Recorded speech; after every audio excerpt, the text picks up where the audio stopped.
So focusing on the stuff that needs to happen while you're alive when you're not available. And there are things like paying your bills, authorizing financial transactions. So if you're not available, how is someone going to withdraw money from your emergency stash to pay your medical bills?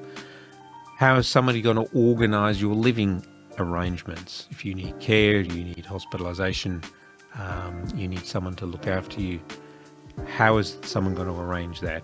And deal with doctors and healthcare professionals who will need somebody to consent to treatment. And of course, to express the wishes of how you might want your life to end. Do you want to be kept alive a long time? Do you want to give someone instruction not to resuscitate? How do you want to be buried? Do you want to be cremated? All of those things, right up to the point of death, are dealt with in one way. And then after you die, that's where your will and these other documents cut in. So we're going to look at both of those tonight. The things that need to be dealt with while you're still alive. There is the obvious, which most people think about.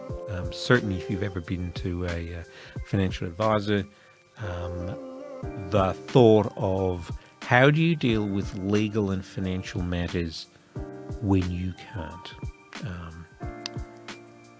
And that could be, taking money out of a bank account, could be cashing in a term deposit, could be making an investment, it could be selling your house. All of these things require a signature, and while you're not capable, you need to have somebody do that for you. And that's what we traditionally know of a power of attorney. That is, while you still have the power to make these decisions, you still have the mental capability, you still have the physical capability to make these decisions, you would have a power of attorney. And that might be useful if you're overseas or you're out of town and you need to get a contract signed. These are very common in companies. You might even have one for your dealing with the body corporate at your apartment building. But they cease to be of effect when you lose capacity. So that's why you need what's known as an enduring power of attorney. That is one that survives your loss of capacity. So that's the legal and financial piece. Personal matters deals with things like where you live, who cares for you, what you eat, how you dress. So these can be important if you're not able. Often this can be a big deal for older people where you get dementia, but it certainly happens in younger people too. So it's not just about old people. The third category is around medical matters. So if you're in hospital and someone needs to consent to an operation, then you're going to need someone who you give that power to. Usually that will be your spouse, if you have one, or your parents, if you're still living at home perhaps. And this is about giving instructions or consenting to operations usually, or medical treatment in general. And then finally there's what we call medical preferences, and that's really the end of life piece where you want to give instructions that will be binding on medical practitioners. So the medical matters one is really your representative consenting to treatment.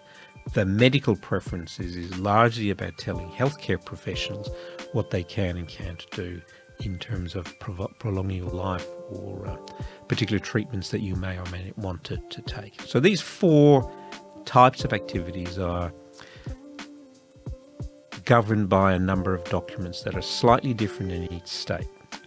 So we've got a little map here. The main documents here, if we start with New South Wales, where we happen to be tonight.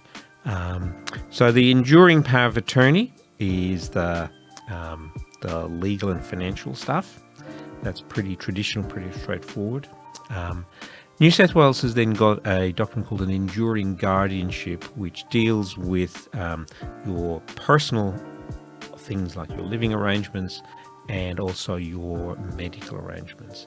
And then there's a thing called an advanced care directive, which deals with your end-of-life stuff. The ACT has simplified this a little bit. So if you live in Canberra, you've only got to deal with 2 documents. So the enduring power of attorney deals with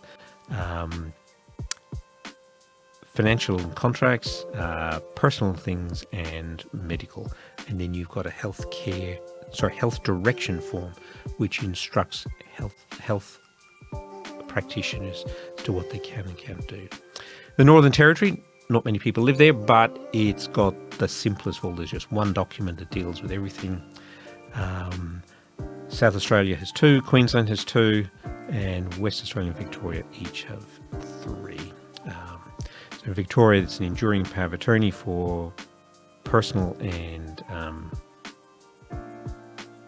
contractual, and then a medical decision maker for the consenting to stuff, and the advanced care directive for the end of life. You can download these, and it's a useful way of thinking about it. But these things are all governed by state law.